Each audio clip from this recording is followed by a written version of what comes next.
I won't forget mine. I can tell you I'm not going to forget the Speaker of the House, because to get anything passed in the legislature, I got to get the graces.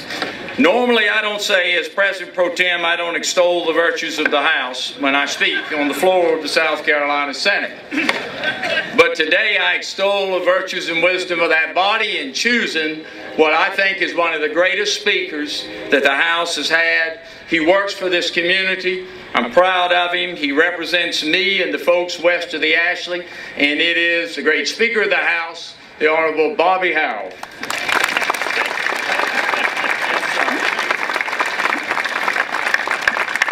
Gosh, Glenn, thank you so much. I'm not sure if you're just being that nice to me or if you just know that I get to go after you and you don't get to talk after me. So we do have an incredible relationship between the two legislative bodies today, and Senator McConnell and I have worked very, very closely together, and it is a pleasure to work with you across the hall, Glenn. I think the relationship between the two bodies, frankly, is as good or better than it's ever been since I've been there. But it is a pleasure to be here. Jim, I heard you say to all of us here in South Carolina and Charleston, welcome to the Boeing Company. Well, all of us in South Carolina and Charleston would like to say to you, welcome to the Boeing Company. We are thrilled to have you folks here in South Carolina. 100 years ago, South Carolina was mostly an agricultural society. Then people discovered the beauty of the Smoky Mountains. They discovered our pristine beaches. And I think that our current multi-billion-dollar tourism industry now speaks for itself. 50 years ago, people said, sure, South Carolina can produce textiles, but not much else. I think Michelin, Nucor Steel, Roche Carolina, Fuji, Kimberly-Clark, Robert Bosch, and many other companies would beg to differ.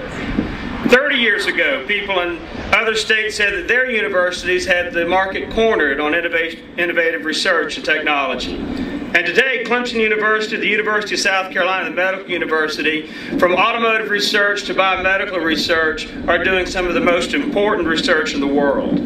20 years ago, Detroit said, South Carolinians don't know how to build cars. Can I interest you in a BMW?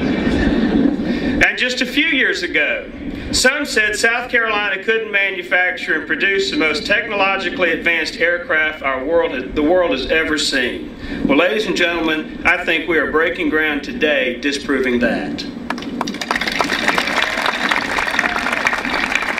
Boeing saw the pro-business climate, the eager workforce, and the opportunity for advancement and innovation that South Carolina has to offer. Their major investment in our state will be a very prosperous one, both for Boeing and for South Carolina. And with this announcement and groundbreaking today, we're sending a message to the global business community. South Carolina is open for business, and the future will take flight right here in South Carolina.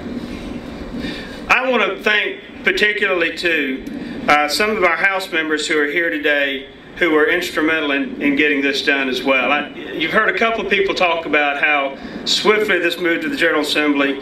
In deference to my senior senator, I do have to say, however, that yes, they did know what they were voting on when we took this stuff up. Yeah, they read the bill. But anyway. But we have Annette Young, David Mack, Chip Limehouse, Jenny Horn, Ann Peterson-Hutto, Mike Satilli, and Tim Scott, all from the South Carolina House, who are here. If I've missed someone because I didn't see you, I apologize. But I thought, and Wendell Gilliard, Representative Gilliard here, and Representative Leon Stavronakis is here as well. That tells you how seriously the members of the General Assembly delegation take this whole announcement, because so many folks are here today to do that.